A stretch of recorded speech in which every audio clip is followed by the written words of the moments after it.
Baik, selamat pagi. Assalamualaikum warahmatullahi wabarakatuh. Pada mahasiswa dan dosen dari Universitas Medan Area dan juga dari Universitas Borobudur. Eh, Sambil menunggu ini ada beberapa teman dari Universitas Medan Area yang belum masuk ke Zoom-nya. Saya ingatkan siapa yang belum masuk ke link Zoom-nya silahkan masuk ke link Zoom-nya supaya kita mulai materi kita hari ini. Jadi di pertemuan sebelumnya kita sudah membahas tentang kenyamanan termal dan bagaimana mengendalikan kenyamanan termal baik itu secara alami dan buatan. Minggu lalu kita bahas mengendalikan kenyamanan termal secara buatan ya, dan apa dampaknya kalau pengendalian penghawaan buatan itu di tidak baik ya, tidak baik pengaturannya atau apa dampaknya kepada kesehatan manusia. Jadi pada hari ini kita akan bahas tentang penghawaan alaminya. Nah, kalau penghawaan alami tentunya eh, bagaimana kita merancang bangunan itu supaya bisa menggunakan penghawaan alami di dalam untuk mencapai kenyamanan termalnya. Nah, jadi untuk mencapai penghawaan alami tersebut ada strategi-strategi desain dasar ya yang bisa kita lakukan untuk mencapai si kenyamanan termal secara alami. Kita masuk saja ke materinya.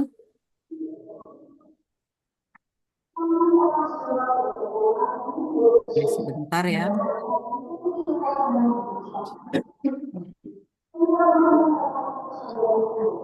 Oke.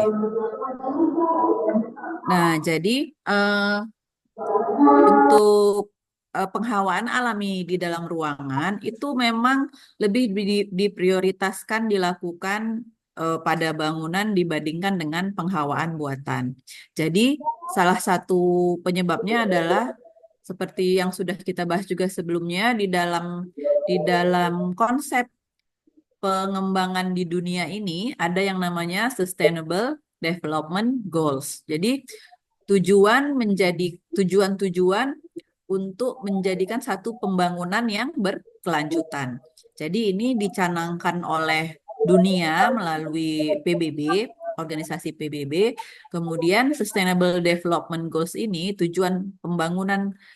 pem- tujuan pembangunan berkelanjutan ini tentu disampaikan ke negara-negara di seluruh dunia, di mana si kepala negara ini diharapkan akan bisa menerapkan SDG itu di negaranya masing-masing gitu. Nah, jadi kayak kayak MLM lah ya ceritanya ya, kayak MLM di mana si pemimpinnya ini memberi tugas kepada anak buahnya langsung ya, bawahannya langsung, kemudian bawahannya itu juga memerintahkan tujuan tersebut ke bawahannya lagi. Jadi dengan cara tersebut diharapkan Sustainable Development Goals ini bisa diterapkan dalam waktu cepat di seluruh dunia gitu, melalui pemimpin negaranya masing-masing. Nah, jadi si pemimpin negara masing-masing, apakah itu Perdana Menteri atau Presiden atau ada mungkin yang masih pakai ke Raja ya dan atau Ratu, itu akan diharapkan bisa menggerakkan negaranya untuk melaksanakan si Sustainable Development Goals ini. Nah, salah satunya di ini kebetulan nggak saya tampilkan pula ya poinnya. Salah satunya adalah di poin 17 kalau tidak salah saya. Jadi eh, poin tersebutlah yang paling berkaitan dengan arsitek atau orang-orang yang engineer ya, pada engineer itu poinnya adalah kalimat persisnya saya kurang begitu ingat, tapi intinya adalah untuk mencapai sebuah kota atau permukiman yang berkelanjutan. Nah, kalau diturunkan lagi, kota atau pemukiman yang berkelanjutan itu bisa dalam skala makro atau dalam skala luas, tapi bisa juga dalam skala mikronya. Kota itu, kenapa sebuah tempat disebut kota? Karena ada rumah-rumah atau fungsi-fungsi bangunan yang banyak di dalamnya, kan gitu. Jadi, dalam hal ini kita sebagai arsitek itu tentunya bisa berperan penting di dalam perancangan bangunannya sendiri gitu untuk mencapai prinsip keberlanjutan tersebut. Nah, oleh karena itu sekarang dicanangkanlah banyak dicanangkan bagaimana menciptakan bangunan dengan untuk mendukung si Sustainable Development Goals ini. Jadi ada banyak istilah yang digunakan misalnya bangunan hijau atau net zero net zero building gitu. Jadi bangunannya itu emisi karbonnya nol gitu. Sebenarnya bukan betul-betul nol ya. Tadi tidak mungkin ada bangunan yang jejak karbonnya betul-betul nol, tapi ibaratnya sangat diminimalisir sehingga dia dikatakan uh, pengeluaran karbonnya nol gitu. Nah, jadi ada banyak istilah-istilah tersebut. Nah, untuk mencapai apakah itu temanya bangunan hijau, apakah itu bangunan hemat energi, ataupun yang tadi net zero building itu salah satu yang bisa diterapkan yang paling utama yang bisa diterapkan adalah penghawaan alami di dalam bangunan. Nah, penghawaan alami ini tidak hanya bisa dilaksanakan untuk bangunan tingkat rendah, ya, satu lantai, dua lantai, atau lima lantai, tapi juga bisa diterapkan pada bangunan berlantai banyak. Tapi tentunya untuk bangunan berlantai banyak itu tidak semua area di dalam bangunan tersebut yang bisa menggunakan penghawaan alami. Nanti saya tunjukkan contohnya ya untuk penerapan penghawaan alami di dalam bangunan berlantai banyak. Nah, jadi seperti yang ini. Nah, aliran udara yang baik itu akan memberikan udara segar pada ruangan. Jadi kalau misalnya kita buat penghawaan alami, itu udara akan bertukar. Karena udara bertukar, maka udara tersebut jadi lebih segar di dalam ruangannya atau di dalam bangunannya. Nah, sehingga kalau misalnya udaranya bertukar, mengurangi adanya aerosol atau debu-debu atau partikel-partikel mikro yang sangat kecil yang nggak kelihatan sama mata kita yang sudah terkontaminasi. Yang terkontaminasi oleh apa? Boleh oleh virus. Misalnya ada yang sakit dalam satu bangunan. Jadi kalau misalnya dia batuk-batuk, dia bersin-bersin tanpa memakai masker, tentu dari virus yang dari dalam tubuh seseorang itu bisa eh, bertebaran ya di udara itu kan nggak kelihatan dia virusnya ya melayang-layang dari dalam ruangan kita ini. Nah, kalau udaranya tidak bertukar dengan baik, maka yang udara yang sudah ada virusnya tadi bisa kita hirup dan menularkan memindahkan virus tadi ke badan kita itu. Kemudian juga ada bakteri-bakteri ya, ada bakteri-bakteri. Kemudian debu-debu. Jadi kalau ada di dalam ruangan itu seperti yang sebelumnya saya jelaskan, kalau misalnya ada karpet ya, itu ada debu pasti kan karena karpet itu menyimpan debu. Jadi kalau udaranya bertukar, maka bisa udara segar yang masuk ke dalam ruangan. Kemudian bisa juga partikel-partikel dari material yang ada di dalam ruangan. Misalnya asbes ya, seperti yang kemarin itu, asbes itu sebenarnya ada partikel-partikelnya yang tidak baik untuk manusia. Kemudian misalnya kalau ruangannya masih baru, lem ya, perekat, perekat, perekat material, itu kan ada baunya kan. Nah, kemudian eh, cat dinding. Nah, cat dinding itu juga kadang yang bagus memang bisa nggak ada baunya ya, tapi umumnya ada baunya. Nah, kalau misalnya udara bertukar dengan baik, maka bau itu bisa dibawa keluar ruangan. Jadi, mengurangi aerosol yang terkontaminasi atau udara yang sudah terkontaminasi sehingga ruangan kita itu jadi lebih sehat. Nah, kalau ruangannya lebih sehat, tentu kita yang ada di dalamnya itu menjadi manusia yang lebih sehat juga. Nah, kemarin waktu COVID itu di awal-awal COVID ya, ketika belum ditemukan obat ya segala macam, atau dokter-dokter atau pihak tenaga kesehatan masih bingung menemukan bagaimana treatment untuk pasien COVID, itu salah satu caranya adalah kan disuruh pakai masker. Nah, kemudian kalaupun ke tempat publik, kita diminta untuk eh, ke ruangan yang udaranya bertukar dengan baik. Jadi kalau bisa jangan ke ruangan-ruangan atau ke bangunan-bangunan yang pertukaran udaranya tidak baik atau terlalu padat gitu kan. Itu ada apa 5M ya dulu ya istilahnya. Memakai masker, mencuci tangan gitu kan. Nah, langkah-langkah itu itulah yang dilakukan. Jadi udara yang bertukar itu tujuannya adalah supaya kita orang yang ada di dalamnya itu lebih sehat. Itu ke sisi penggunanya ya. Nah, nah ini tadi ya. Nah, kalau misalnya bangunan itu tidak mendapat bukaan yang cukup, apakah itu dari pintu atau dari jendela, maka orang yang ada di dalamnya itu ketika kita bernafas kan akan mengeluarkan karbon dioksida. Nah, jadi akan mengakibatkan adanya penumpukan CO2 di dalam ruangan. Nah, kalau dalam satu ruangan itu cuman sedikit orangnya, satu orang saja, tidak apa-apa ya. Tapi kalau misalnya ruangan itu ada banyak orang di dalamnya, maka itu bisa menyebabkan terjadinya penumpukan CO2 di dalam ruang dan tidak ada oksigen yang masuk ke dalam ruangan. Jadi, makanya kita kalau misalnya di ruangan yang kecil, orangnya rame, semakin lama kita di situ, kita semakin kepanasan. Karena tidak ada udara yang bertukar di dalam ruangan tersebut. Nah, kalau juga misalnya kalau di rumah-rumah komplek atau rumah-rumah padat ya. Kadang-kadang kamar mandi kita tidak bisa punya jendela sehingga kita kamar mandinya cuma pakai exhaust fan ya. Tuh. Nah, kalau tidak pakai exhaust fan, maka kamar mandinya menjadi pengap. Nah, ya pengap itu ya karena udaranya tidak bertukar.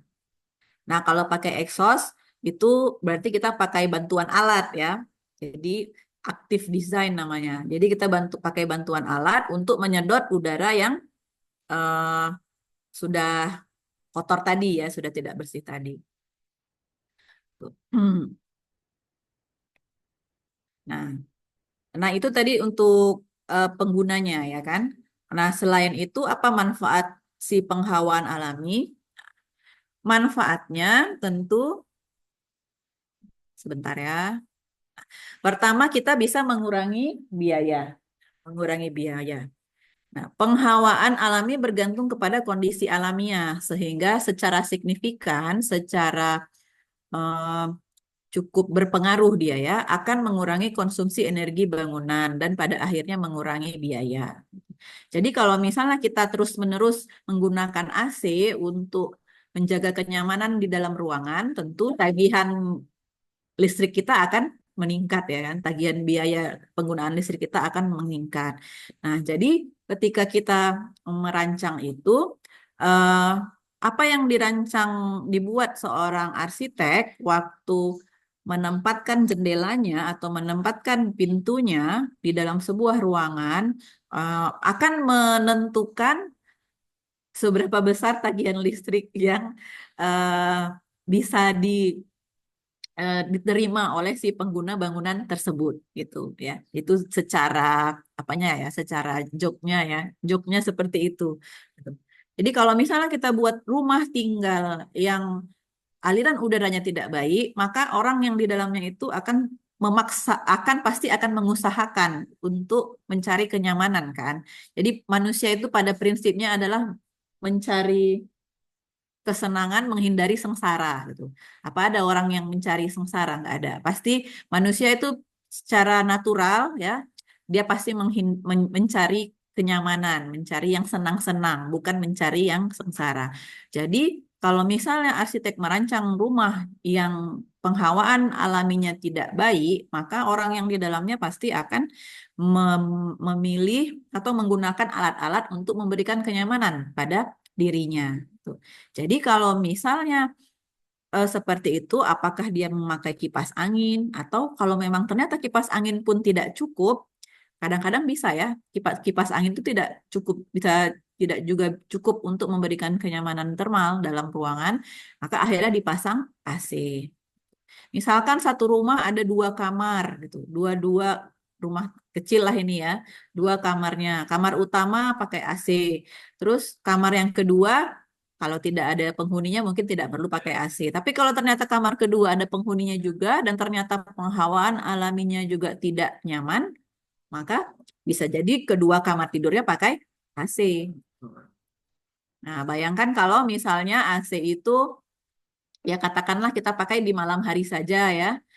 Saja. Tapi kalau misalnya ruangan rumah itu betul-betul tidak nyaman, bahkan di siang hari pun ketika kita buka jendela tetap tidak nyaman, tetap panas, maka tentukan AC-nya terus dihidupkan. Gitu. Nah, itulah dia yang menyebabkan tagihan listriknya meningkat. Ya, jadi menempatkan jendelanya, menempatkan pintunya itu akan mempengaruhi bagaimana penghawaan alami di dalam ruangan bisa tercapai dengan baik ya. Nah, kemudian manfaat yang kedua ini low maintenance. Nah, jadi perawatannya minim.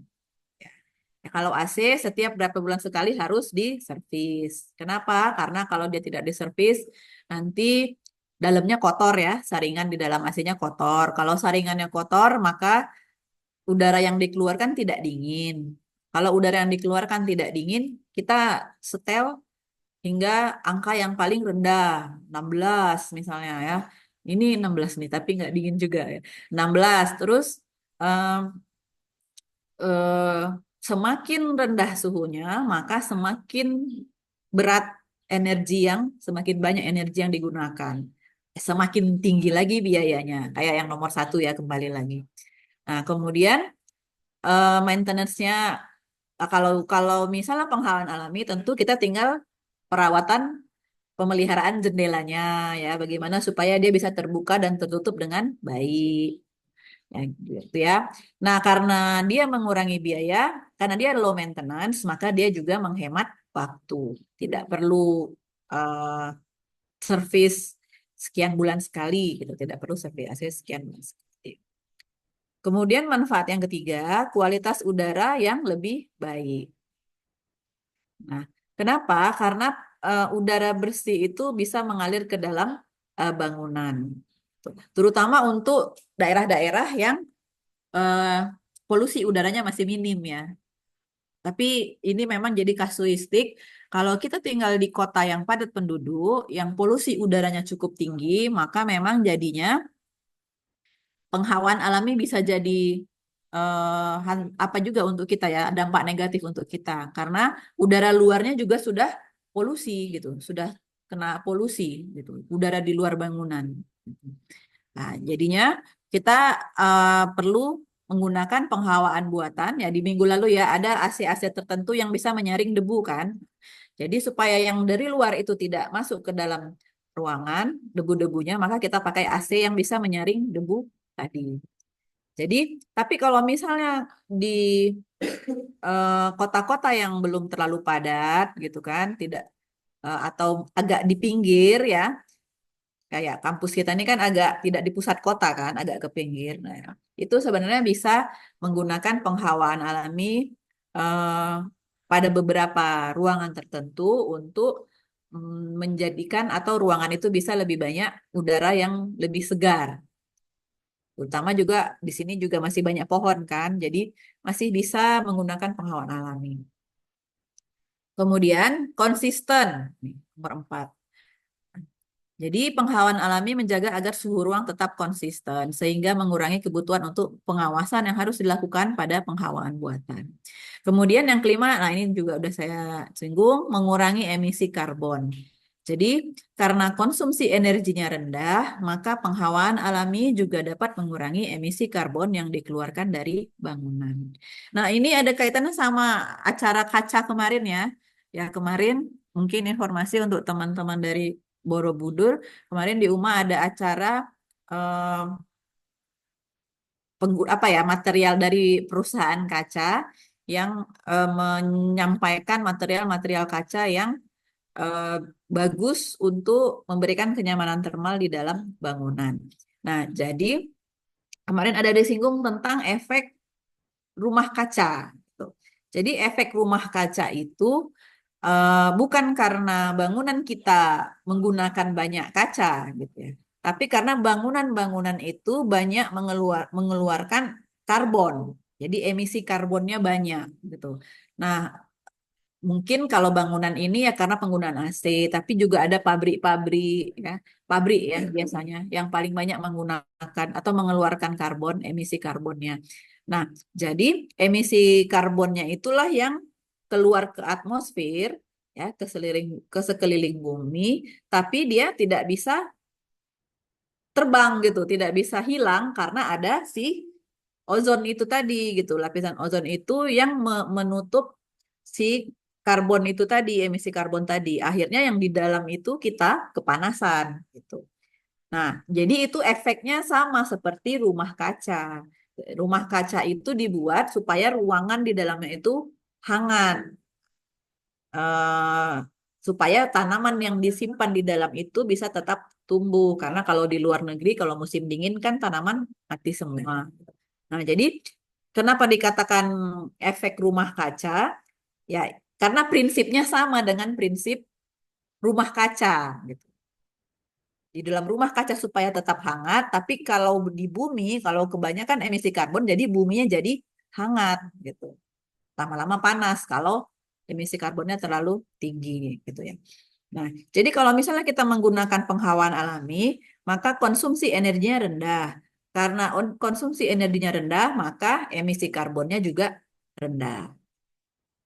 Contohnya apa? Contohnya kalau misalnya kalian berada di di di samping mobil yang sedang hidup, ya, sedang menyala mesinnya, panas nggak?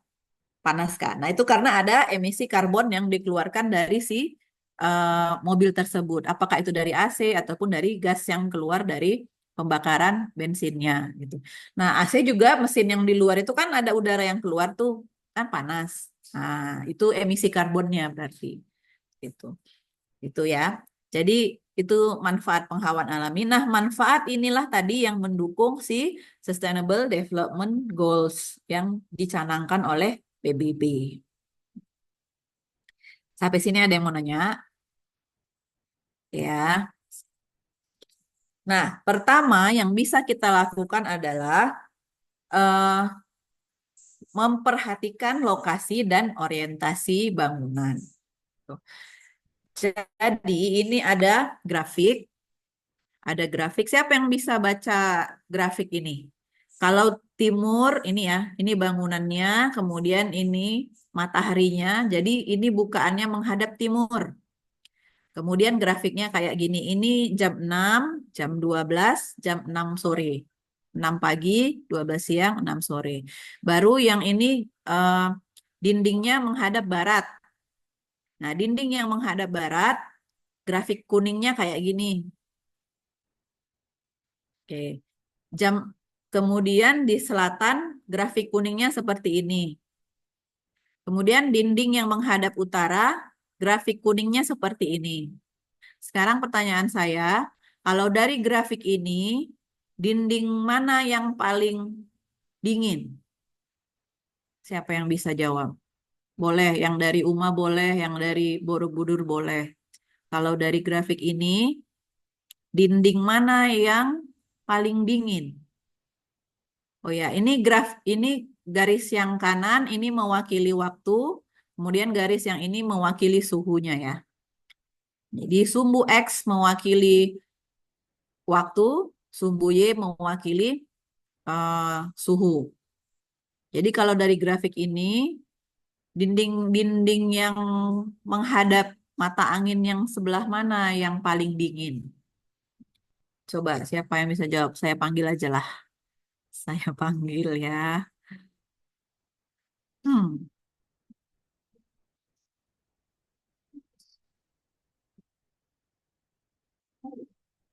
kalian nggak masuk? Apa? Yang kedua di belakang nggak masuk ke Zoom?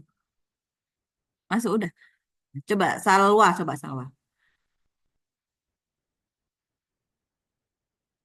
Hah? Yang utara.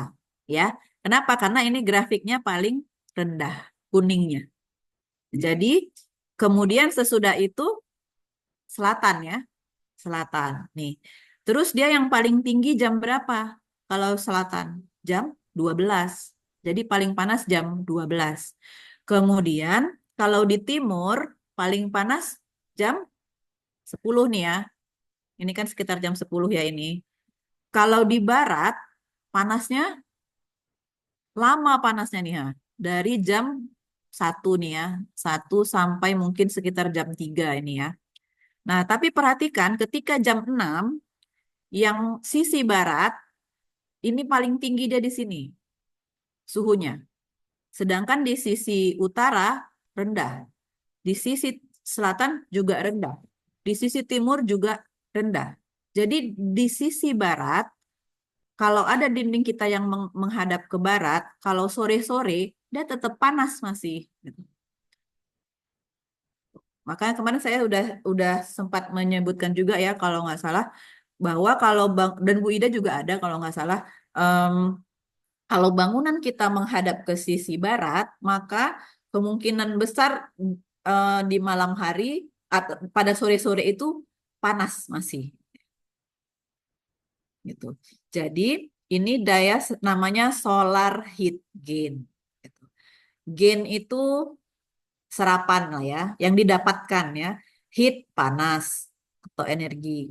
Tuh, baru solar ini si mataharinya. Jadi daya serapan energi panas kalau diterjemahkan ke bahasa Indonesia. Daya serapan energi panas dari si radiasi matahari. Jadi eh, matahari itu ada bagian dari si matahari ini yang diserap oleh material bangunan gitu. Jadi kalau misalnya kita tempatkan dinding kita itu menghadap barat, maka kemungkinan besar dinding yang menghadap barat itu akan menyerap radiasi matahari yang paling tinggi dibandingkan dinding-dinding yang menghadap sisi mata angin lainnya. Jadi, pengaruhnya sama perancangan apa, maka itu akan mempengaruhi orientasi bangunan dan posisi serta ukuran bukaan. Jadi, kita itu ya analisis masa bangunan. Tuh, kita cari itu kan bentuk-bentuknya bagaimana, terus diputer-puter ya posisinya. Nah, itu pertimbangannya apa? Pertimbangannya salah satunya adalah ini, orientasi bangunan ini. Makanya perlu tahu mata anginnya mana di tapak kita itu.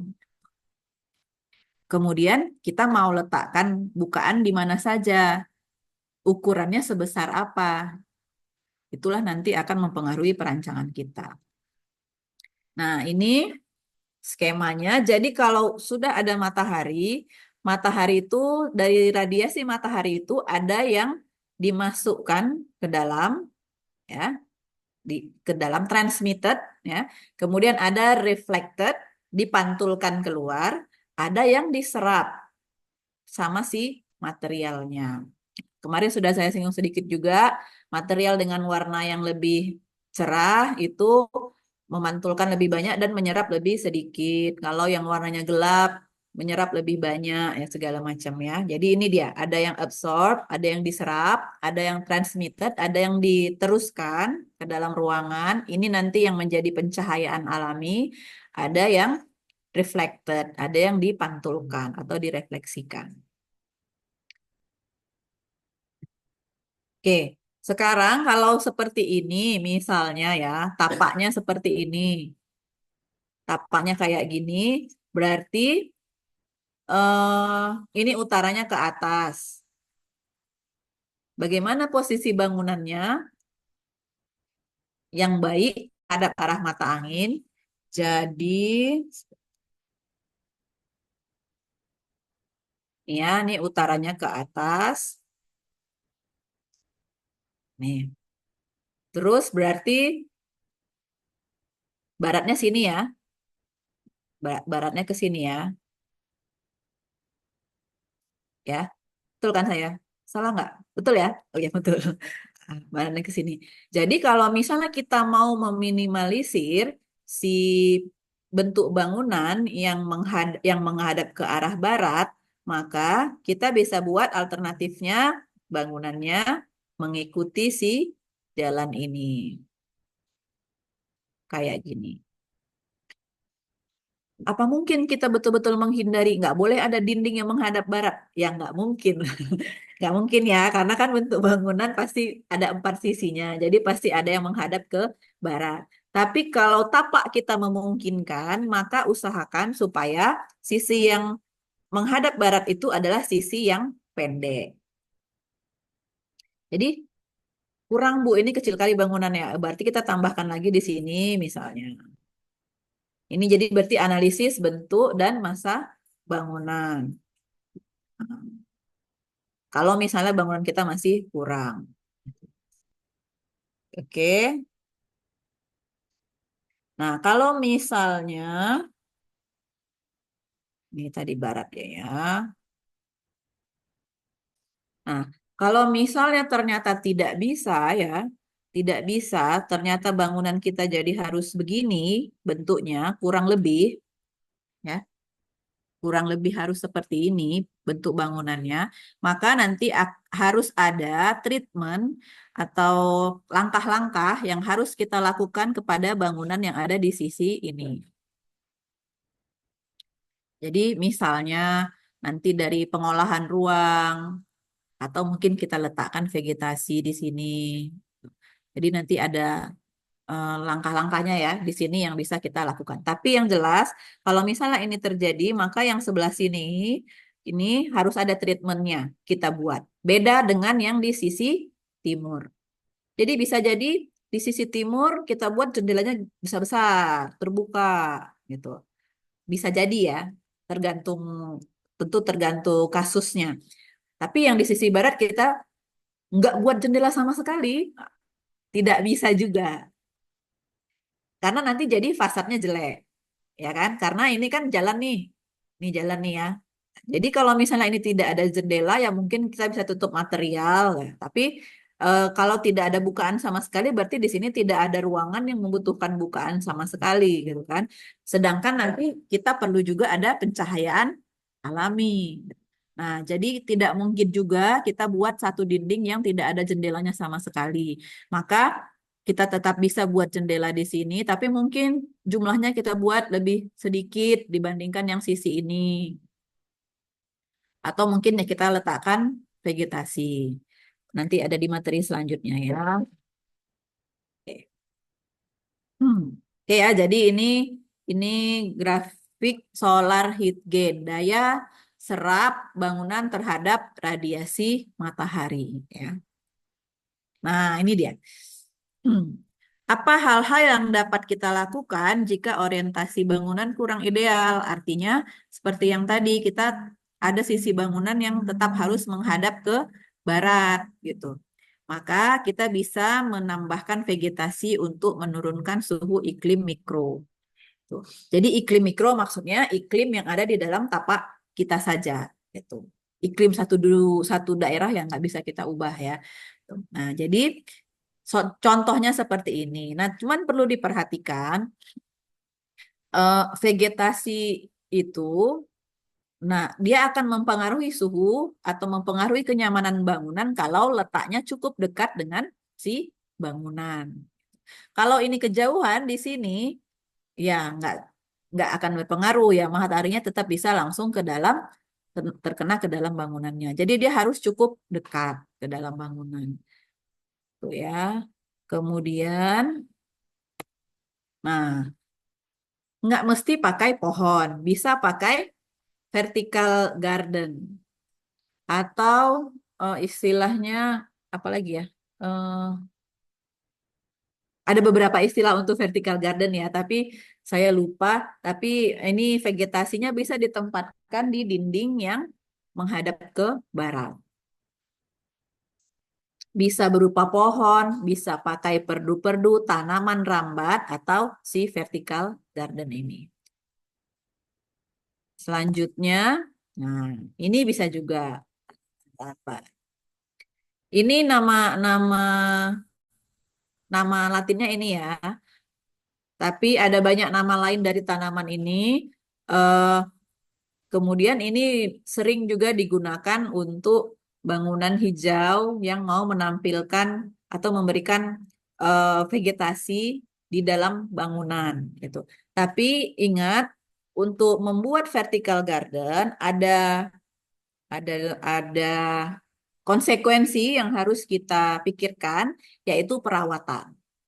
Perawatan. Kalau pohon perawatannya tinggal ter disiram kalau ada hujan nggak masalah ya kalau ada hujan tapi kalau tidak ada maka mungkin perlulah kita perdu-perduan perlu kita siram kalau musim kemarau tapi kalau vertical garden terutama yang seperti ini maintenance-nya cukup tinggi perawatannya cukup tinggi jadi kalau ini dia bukan ditempel di dinding ya karena tanaman kalau terkena dinding akan merusak juga akan tidak baik untuk material bangunannya ini ada dinding tambahan untuk meletakkan untuk sebagai media tanam si vegetasi itu tadi. Nah, ini pun perlu perawatan. Jadi, kita harus pertimbangkan apakah sepadan eh, vertical garden yang kita tempatkan di dalam bangunan tersebut dengan manfaat yang kita dapatkan. Kalau ternyata tidak sepadan, ya tidak usah. Jadi tidak mesti kalau misalnya bangunan hijau, bangunan berkelanjutan, pokoknya harus ada tanaman-tanaman lah di dalam ruangan. Tidak mesti seperti itu. Tidak harus. Oke. Kemudian kita juga harus mempertimbangkan bentuk dan dimensi bangunan. Kalau bisa bangunan itu dibuat tipis, jangan tebal. Nah, kenapa? Supaya ini ya skema penghawaan alaminya nih. Kalau dia tipis, dia bisa menerus ke sisi satunya dari si bangunan tersebut. Nah, ini dibuat seperti ini karena di sini blong ya, tidak ada dinding. Jadi udaranya bisa bergerak. Dan ini pun ada bukaan. Di sini juga ada bukaan, ada jendelanya. Tuh. Jadi, kalau di sini ada bukaan, maka udara bisa masuk. Di sini tidak ada dinding kan, bisa masuk. Terus dia bisa keluar dari bukaan yang ada. Nah, kalau yang di sebelah sini bisa nggak? Nah, ini berarti kan ini jendelanya sini ya. Jendelanya sini. Terus misalnya dia masuk. Terus nabrak tembok. Ya kan? Nah, jadi stuck dia di sini. Dia nggak kayak manusia ya bisa belok sini sini sini terus keluar dari sini. Ya nggak bisa kayak gitu. Gitu. Jadi memang berarti gimana Bu? Berarti ruangan yang di sebelah sini bisa untuk penghawaan alami. Yang sebelah sini ruangannya harus pakai penghawaan buatan. Atau mungkin penghawaan alaminya ya di sini aja nih jadinya di sini ya. Nah, itu ya. Jadi eh, dalam satu bangunan kita bisa membagi area-area yang pakai penghawaan buatan dan ada mungkin area-area yang pakai penghawaan alami. Nah, kalau di GBCI, bukan kriteria GBCI, di bangunan tinggi biasanya di area koridor yang kayak gini ya, kayak gini, koridor ini, nih di area sirkulasinya diusahakan supaya yang area tersebut menggunakan penghawaan alami, gitu. Jadi diusahakan dibuat bagaimana caranya supaya area tersebut menggunakan penghawaan alami. Tipis itu gimana ukurannya, Bu? Nah, 12 kurang lebih 12 sampai 15 meter. Maksimum 15 berarti. Kalau misalnya sudah lebih tebal dari 15 meter, sudah lebih besar daripada 15 meter, berarti bangunannya sudah tebal. Oh. Nah, kalau misalnya bangunannya tidak bisa, Bu, harus tebal memang bangunannya ini. Jadi, hal yang dapat dilakukan jika bentuk dan dimensi bangunan kurang ideal, maka kita buat taman di dalam untuk membagi bangunan. Kayak gini ya, ini hotel, ini villa ya, villa. Ini dia berarti bangunannya kayak gini nih. Nih kan, ini kan tebal nih. Tidak memanjang, tidak persegi ya, kurang lebih bentuknya ke arah persegi atau trapesium. Terus supaya dapat penghawaan alami gimana? Buatlah taman di dalamnya. Ini kalau satu lantai. Kalau 2 atau 3 lantai berarti dia jadi void. Void di dalam bangunan. Kalau berlantai banyak jadi atrium. Ya. Jadi kalau satu lantai dia jadi taman dalam, 2 3 lantai dia jadi void. Ya di bangunan berlantai banyak juga bisa dibilang void, tapi biasanya lebih disebut dengan si atriumnya ya. Gitu. Jadi kita buat taman ini supaya jendelanya bisa ke sini gitu. Nah, yang ini jendelanya bisa ke sini karena ini dinding batas kan, tidak bisa dinding batas tapak, tidak bisa buat bukaan ke arah sana. Ini kantornya, ini office kan, office bisa ke arah sini bukaannya. Tuh ya. Nah, selanjutnya, nah ini dia. Kalau misalnya bangunannya berlantai banyak. Ini namanya adalah bangunan Solaris rancangan Kenyang. Saya tulis aja di sini ya. Aduh, tulisan saya jelek. Kenyang ya. Ada yang sudah pernah dengar? Jadi Kenyang ini adalah arsitek dari Singapura atau dari Malaysia yang mempertimbangkan iklim di dalam perancangannya dan dia menamakan konsepnya adalah arsitektur bioklimatik. Jadi dia rancangnya eh, karena di daerah padat penduduk biasanya yaitu di Singapura, maka bangunannya pasti vertikal, berlantai banyak. Tapi dia tetap mau nih supaya si bangunannya ini bisa memberikan pencahayaan alami dan penghawaan alami. Jadi dia buatlah kayak gini, coba perhatikan. Jadi di bagian bawah ini taman. Artinya dia ruangannya ruangan publik.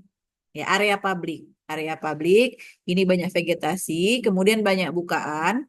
Kemudian di tengah-tengahnya ini ada atrium, ada void ya, ada atrium yang atasnya ini ada skylight yang bisa dibuka tutup. Panelnya bisa dibuka tutup di atas ini. Nah, jadi udara yang masuk dari sini, apa prinsip udara? Kalau dia sudah masuk, terus digunakan di sini, udara panas itu dia naik ke atas. Naik ke atas.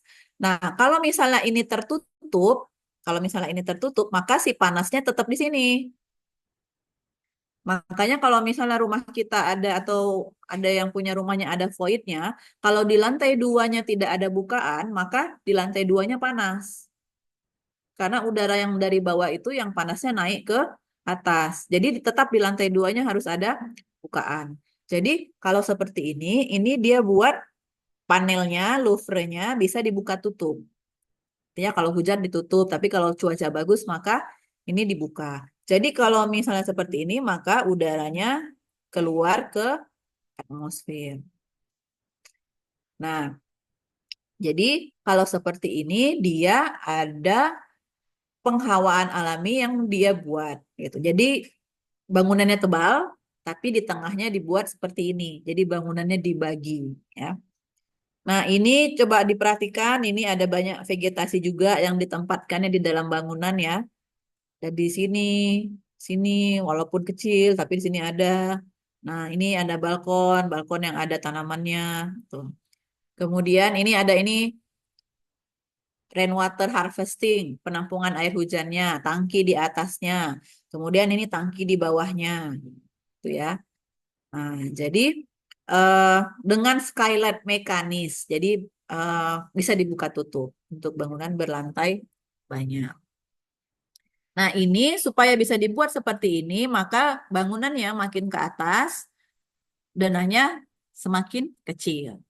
Jadi tidak sama dengan dari bawah sampai ke atas. Terus ini ada saf cahaya. Nah, kita kan biasanya tahu saf itu hanya untuk MEP kan. Tapi dia buat saf cahaya supaya cahaya bisa masuk. Tadi ini materi pencahayaan alami ya, sesudah UTS. Hmm. Nah, ini yang lebih detail gambarnya. Eh, dari mana kita buat ya? Dari atas ya. Roof garden. Jadi di atapnya ada taman. Kemudian taman ini nih continuous vertical landscaping. Jadi tamannya menerus dari lantai paling bawah sampai lantai paling atas itu tamannya bisa menyambung. Bisa menyambung terus-menerus dan itu bisa 1,5 kilometer. Ini nama bangunannya nanti kalau misalnya kalian mau tahu ya. Solaris. Aduh, tulisannya jelek sekali. Solaris ya. Bukan Solaria ya. Nah, itu jadi nah, ini kemudian ada naturally ventilated daylit atrium. Jadi atrium yang berventilasi atau berpenghawaan alami gitu. Kemudian ini solar shaft. Nah, atau di sini dibuatnya light shaft, shaft cahaya. Jadi dia buat seperti ini, denahnya berbeda ya.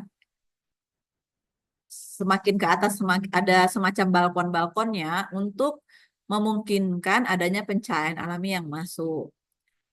Kemudian ini ada pakai eh, shading ya untuk pencegahan matahari masuk ke dalam ruangan.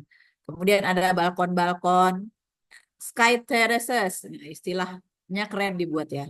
Teras langit gitu. Pada intinya itu balkon ya, balkon. Kemudian ya ini tadi em, veranda way, beranda ya kalau di bahasa Melayukan. Jadi beranda, kemudian ini banyak vegetasi di lantai groundnya ya, lantai paling bawah. Nah, jadi untuk bangunan berlantai banyak pun kita bisa buat penghawaan alami atau kita bisa buat bangunan yang sustainable atau yang berkelanjutan. Yang sering memang si Ken yang ini ya, rancangan bangunan berlantai banyak yang responnya terhadap iklim tropis gitu ya. Dan itu jarang ya arsitek yang sesuai, ada sih tapi mungkin tidak sepopuler arsitek-arsitek dari Eropa ya dengan bentuk yang unik-unik gitu. Tapi sebenarnya kalau dikaitkan dengan iklim jadinya kurang cocok. Tapi kalau misalnya kita tidak mau melibatkan iklim, ya nggak masalah. Tapi kalau misalnya kita pertimbangkan Sustainable Development Goals tadi, maka kita harus mempertimbangkan iklim. Tidak bisa tidak ya. Oke. Nah, ini ya. Ini bangunannya, 3D-nya, animasinya, ya, renderingnya. Nah, kita lihat ini ada banyak kacanya, tapi ada banyak shadingnya juga. Kebetulan kita hari ini ada anak sipil yang bergabung. Nah, ini yang memikirkan strukturnya orang sipil. Jadi kan seringnya kita lihat apa di meme itu arsitek buat bentuk yang aneh-aneh baru waktu diserahkan ke orang sipilnya stres waktu lihat nih. Gimana nih bentuknya mau dibuat seperti apa? Nah, ini si Ken yang buat ini seperti ini. eh, ada banyak tamannya. Kemudian ini bentuknya di sini agak melengkung. Kemudian ada shadingnya di sepanjang si eh, penghawa kacanya, ya, jendelanya. Nah, ini kita lihat. Sekarang kita lihat yang aslinya bagaimana jadinya. Jadinya seperti ini. Ti agak-agak tidak sama persis dengan renderingnya, tapi memang seperti itu biasanya ya.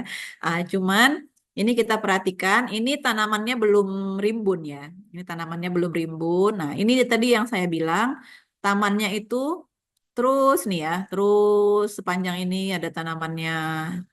Nah, ini juga nih. Kemudian yang ini ada eh, taman yang lebih gede, taman yang lebih besar. Di sini ada lagi, di sini ada lagi, di sini ada lagi, gitu. Jadi di setiap beberapa lantai disediakanlah ada ruang terbuka hijaunya di dalam bangunan tersebut. Ruang terbuka hijau di dalam bangunan tersebut. Nah, ini semakin ke atas juga ada. Nah, kira-kira seperti ini. Nah, ini yang ini jadi dia buat semacam apa nih ya, teras atau balkon ya, kurang lebih ya, di mana dindingnya dimundurkan.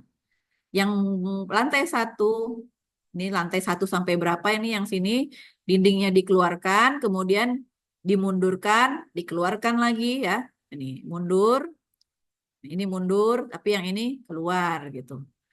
Nah, jadi perbedaan bentuknya, kombinasi bentuknya itu selain menghasilkan satu estetika bangunan, tapi juga bermanfaat untuk penghawaan alami dan pencahayaan alami dan juga pengendalian iklim mikro. Jadi membuat taman-taman kecil di dalam bangunan tersebut, walaupun bangunannya bangunan berlantai banyak. Nah, ini beberapa foto yang menunjukkan si balkonnya ya, tamannya ya, taman di pinggir bangunannya, di sisi bangunannya. Nah, ini shadingnya untuk mereduksi sinar matahari. Nah, ini tamannya, kurang lebih tamannya seperti ini. Ini yang paling atas, taman yang paling atas. Oke, ini atriumnya. Jadi di tengah-tengahnya ini, jadi bangunannya sebenarnya satu, tapi kayak dua ya. Sebenarnya bangunannya satu, atapnya satu, tapi karena di tengahnya ada atriumnya, jadi ini sepertinya ada dua area di dalam bangunan tersebut, dipisahkan oleh si atrium ini. Nah, ini yang tadi mekanis, artinya dia bisa dibuka tutup sesuai dengan keinginan pengelola gedungnya. Apakah mau dibuka ataukah mau ditutup. Jadi kalau misalnya kita mau udaranya Lama bertukar, banget maka kali ini jam harus 9 anjing nih. dibuka. Berapa SKS sih? Karena yang dari bawah ini nanti dia naik ke atas sini udaranya. Oke, selanjutnya eh, penggunaan jendela, tipe jendelanya itu akan menentukan seberapa besar udara bisa masuk ke dalam ruangan. Jadi ini ada banyak variasi jendela yang bisa kita gunakan di dalam bangunan. Nah, jendela ini selain juga memberikan elemen estetika kepada bangunan, tapi dia juga akan mempengaruhi penghawaan alami. Gitu. Ini tipe bukaan akan mempengaruhi laju angin ke dalam ruangan. Nah, ini. Nah. Penempatan bukaan dapat diletakkan secara horizontal maupun vertikal. Maksudnya berderet ke atas ataupun memanjang ya. Kalau yang ini berarti di ruangan kelas kita horizontal. Tempatkan bukaan yang lebih besar ke arah aliran angin. Jadi kita perlu melihat data atau survei untuk mengetahui dari mana aliran angin yang cukup besar di tapak kita itu, supaya kita bisa menempatkan bukaan yang lebih besar di arah angin datang. Hindari penempatan bukaan dengan jarak yang terlalu dekat. Jadi bukaan itu harus berseberangan. Dia tidak bisa samping-sampingan. Kalau mau udaranya bertukar ya. Kalau tujuannya adalah pertukaran udara, maka dia harus letaknya berseberangan. Jadi kalau misalnya di situ, maka di sini eh, bukaannya, jendelanya. Nah, yang jendela yang ini berarti salah, bro. Enggak, ini salah, bukan salah, tapi tujuannya untuk pencahayaan alami, bukan untuk penghawaan, gitu. Gitu ya. Jadi tidak semua bukaan itu tujuannya adalah untuk penghawaan alami. Tidak semua jendela itu kita fungsinya adalah untuk penghawaan. Bisa juga untuk pencahayaan alami ya.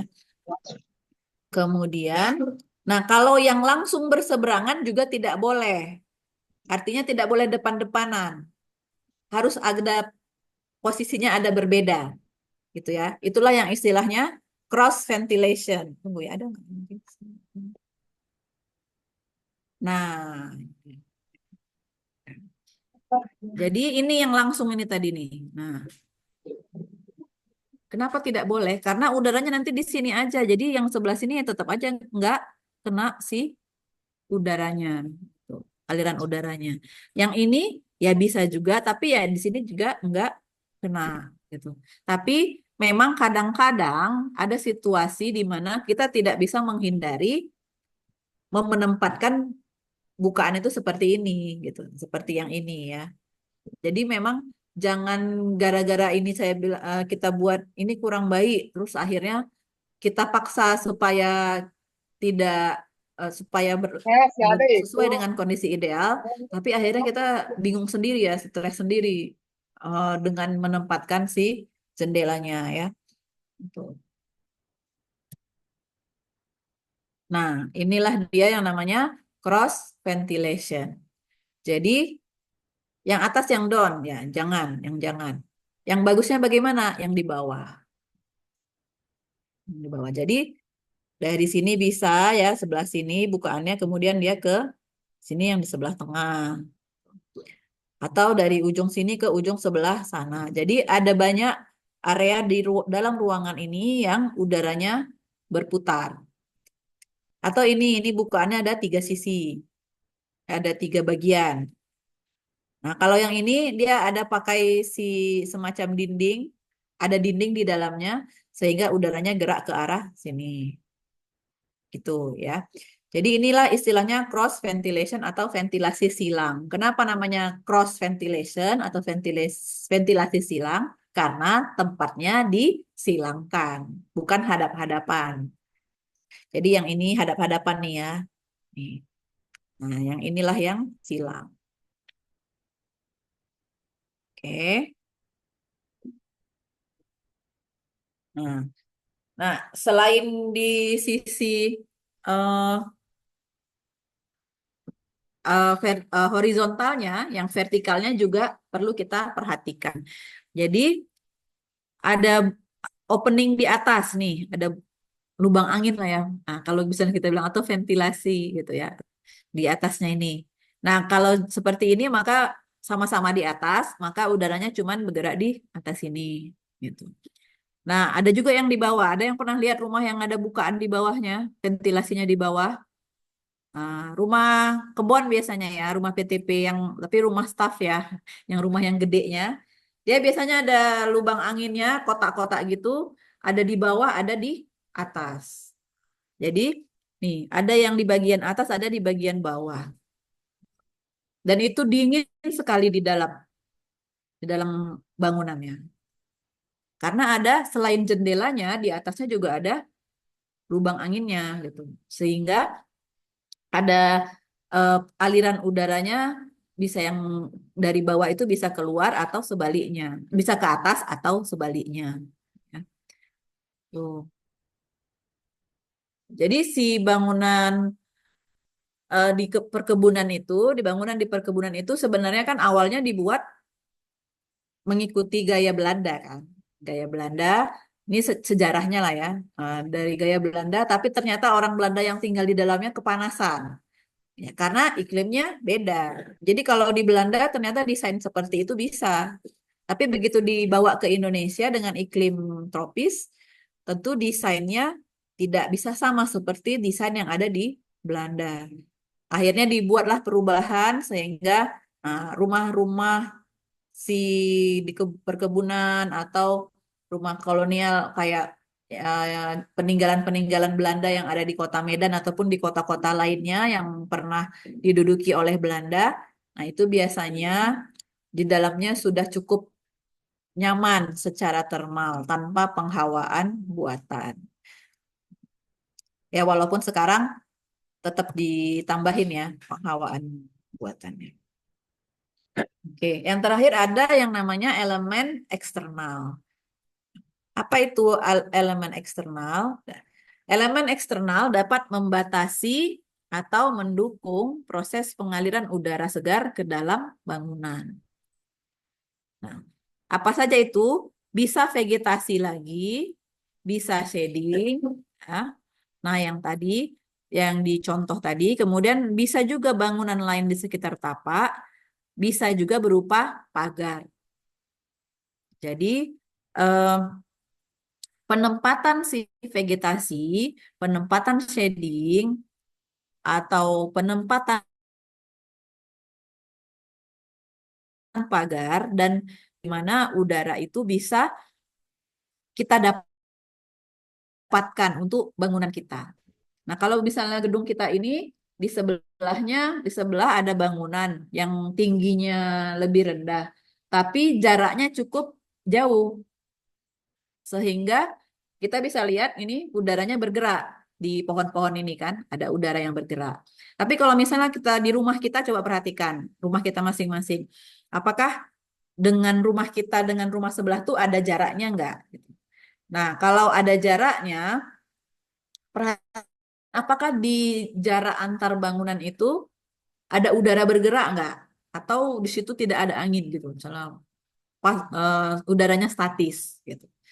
Kebetulan di rumah saya eh, sebelahnya sekitar 3 meter sudah berbatasan dengan dinding tetangga.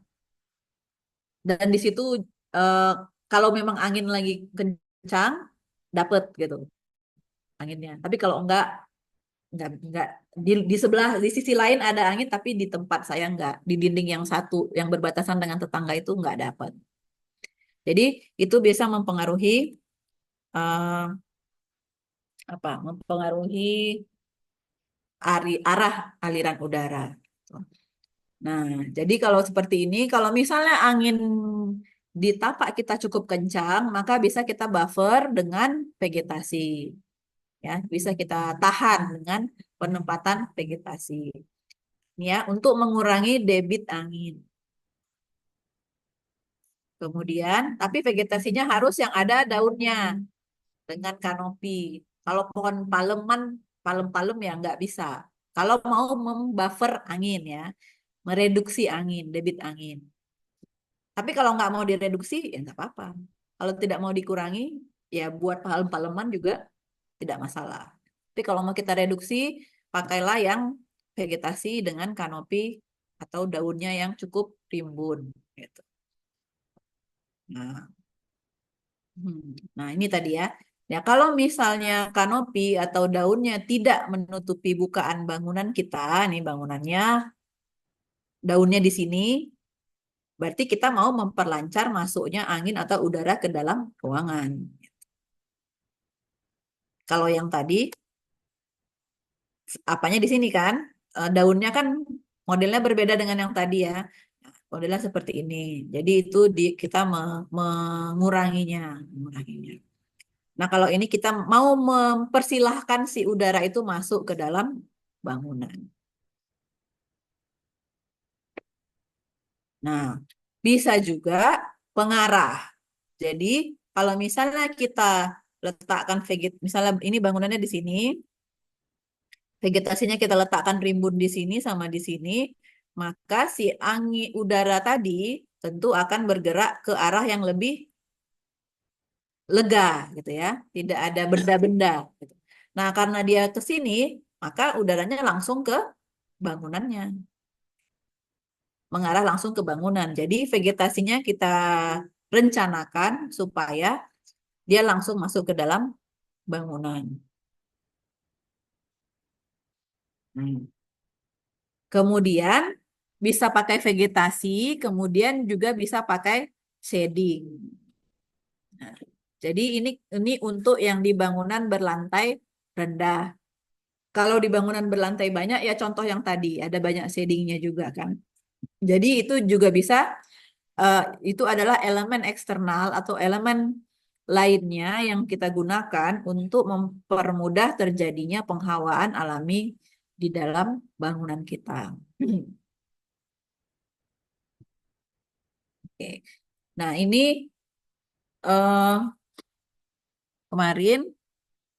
Nah, kalau misalnya kita pun sudah maksimal mendesain, tuh, tapi tentu ketercapaian suhu untuk kenyamanan termal tidak akan bisa dicapai 100%. Kenapa? Karena kalau penghawaan alami ada aspek yang tidak bisa kita kontrol. Misalnya sekarang ini panas, suhunya panas, tapi banyak angin gitu. Anginnya debitnya tinggi, tapi mungkin besok bisa panas, tidak ada angin. Saat tidak ada angin. Bisa juga nanti tiba-tiba hujan. Jadi kalau penghawaan alami bergantung kepada kondisi iklim dan sehingga tidak bisa dia dalam eh, sepanjang hari itu tercapai 100%. 100% itu tuh nyaman terus gitu. Tidak bisa juga seperti itu gitu. Jadi ada ada yang kita harus pertimbangkan dan harus kita korbankan apa ya? Kita korbankan lah ya. Kita akui bahwa memang tidak bisa sepanjang hari ruangan ini nyaman. Nah, kalau penghawaan buatan mungkin bisa, kalau penghawaan buatan mungkin bisa, tapi setiap orang bisa beda standarnya. Misalnya buat buat kalian mungkin 18 masih tidak apa-apa, tidak dingin gitu kan. Biasa aja. Tapi buat saya mungkin 18 sudah terlalu dingin gitu. Jadi untuk mencapai kenyamanan termal itu memang kita tidak bisa 100%. Tidak bisa 100% memuaskan semua pengguna atau 100% mencapai kenyamanan sepanjang hari. Itulah yang harus kita ingat ya. Jadi jangan nanti eh, jadi bagaimana Bu untuk mencapai kenyamanan termalnya? Maka prioritasnya lah, prioritasnya apa? Misalkan kalau yang tadi kalau penghawaan buatan, eh, ruangannya fungsinya untuk apa? Untuk mahasiswa misalnya, ruangan kelas. Nah, untuk dalam ruangan kelas mungkin yang 20 tengah-tengahnya lah berarti ya. 18 mungkin kalian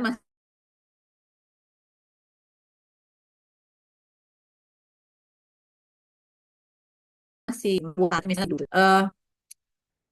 Kita mencari solusi tengahnya. Kemudian juga sama untuk penghawaan alami juga seperti itu. Makanya ada yang namanya standar.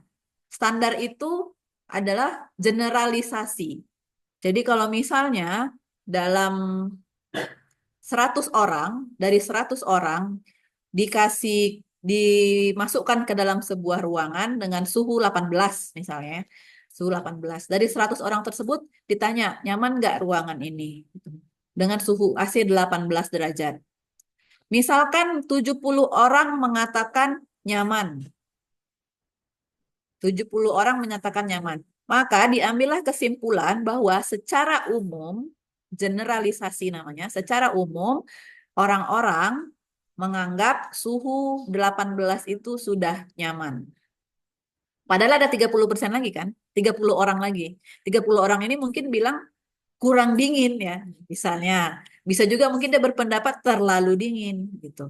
Tapi kita mengambil generalisasi namanya secara umum gitu.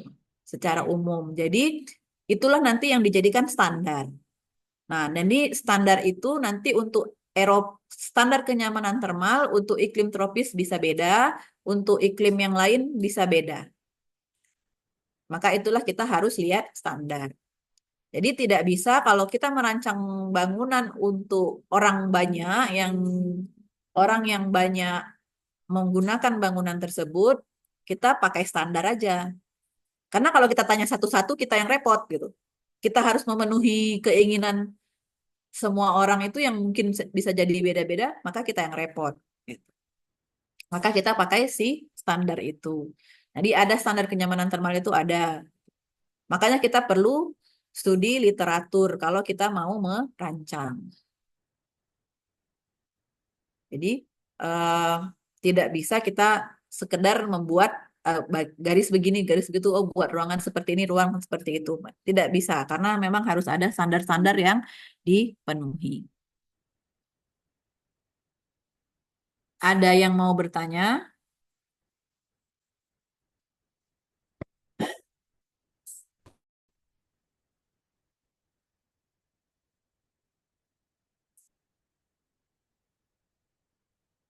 Silakan kalau ada yang mau bertanya dari materi kita ini. Nah, Reza, mungkin ingin bertanya atau iya Bu. Dandi. Silakan, Reza dan Dandi. Siapa yang raise hand? Ada yang raise hand, Bu? Nggak ada yang resen sih, Ibu. Oh, Nah, saya memanggil mahasiswa iya Universitas Bu. Gur. Silakan kalau ada yang mau bertanya. Hmm. Jadi untuk minggu depan kita sudah masuk ujian tengah semester. Materinya dari materi pertemuan 1 sampai materi pertemuan 7. Jadi kalau misalnya ada materi yang masih belum paham, boleh ditanyakan sekarang. Kita masih ada waktu. Terutama mungkin materi yang hari ini, ya. Atau kalau misalnya boleh juga nanti di forum diskusi ya Bu Aryani ya. Boleh di menggunakan forum diskusi. Gimana? Ada yang mau bertanya?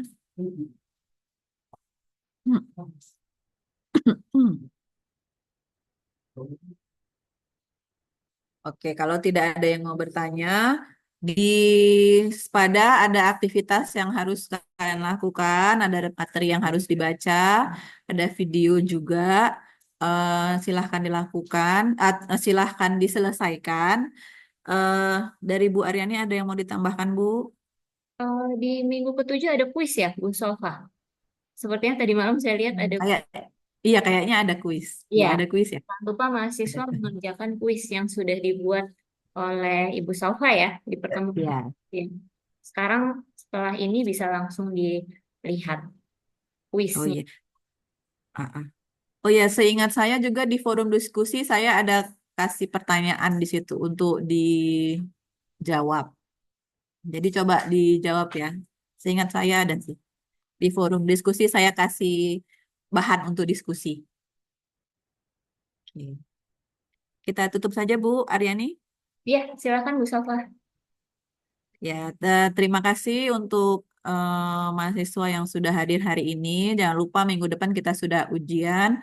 eh, Coba dipelajari lagi materi-materinya, dipahami.